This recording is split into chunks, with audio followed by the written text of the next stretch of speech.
Every once in a while, a Chinese lens manufacturer will release a lens that tickles the interests of the photography community.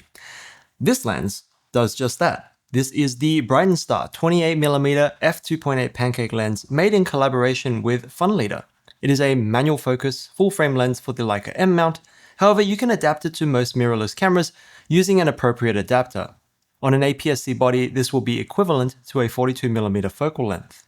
Now, I've been shooting with the 28mm focal length exclusively for almost a year now. Using the X100V and the WCL100 adapter, I've shot tens of thousands of images and have made some of my favorite images with this focal length. I've always wanted to have this experience on my other camera bodies, but the lenses were either way too expensive or a bit too big and bulky for my style of shooting. So this lens here is like a breath of fresh air. The inspiration for the design of this lens comes from the MS Optics Apoqualia, but at a fraction of the price. The lens is made out of all metal and glass, polished black paint over brass. It is actually pretty nice to look at and hold in the hand.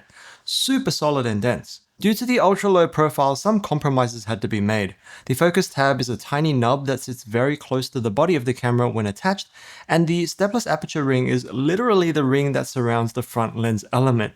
Due to this design, it is impossible to attach a lens hood to it, hard to find many compatible lens filters for it, and changing the aperture is near impossible without turning the camera around. But I'm not the type to base a lens off its technical specs. It's all about the images, baby! To test this lens, I'll be using the Panasonic S5 IIX with an M to L mount adapter, kindly provided by Brighton-Star, and also on my Leica M2 with Ilford HP5 Plus black and white film. They provided the lens and adapter, no money was exchanged, and they never specified that I must do a review, but I felt like this was worth talking about. They don't get to see this video before you guys, so let's take this lens out into the wild and see how it performs. There will be a lot of photos, so I'll just provide commentary and let you enjoy the visuals.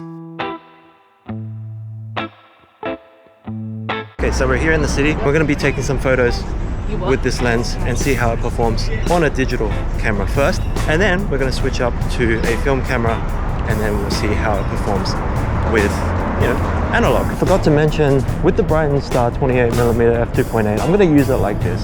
I'm going to be setting the aperture to f8 because it's a pretty sunny day, and I'm going to set the focus distance to about 2.5 meters, and with that, I should be able to get anything within that distance in focus all the way to infinity. So basically, all I need to do is control the shutter speed to maintain the correct exposure, and then everything should work itself out, hopefully.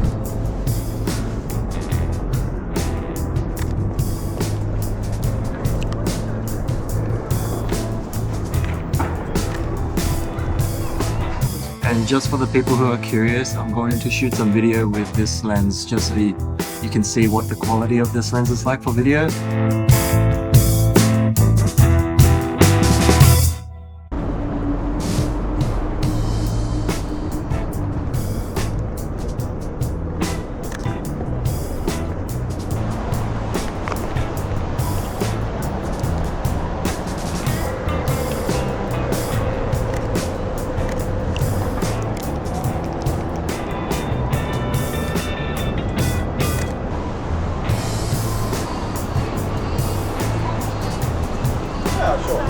Sure, but I think, That's already sorted.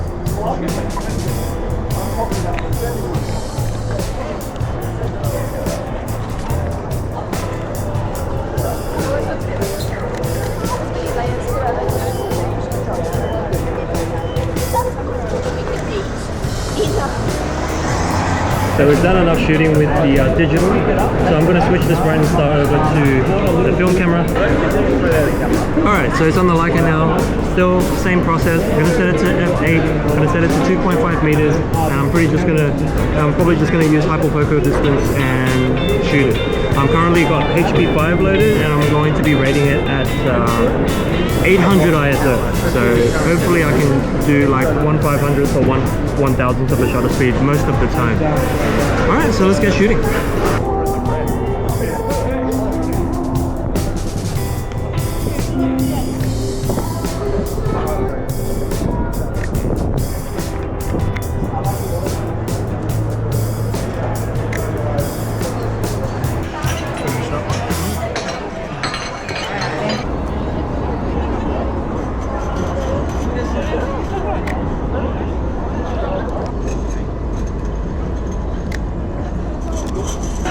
So while the rest of the film shots are being shown, I just want to run through some personal observations about this lens.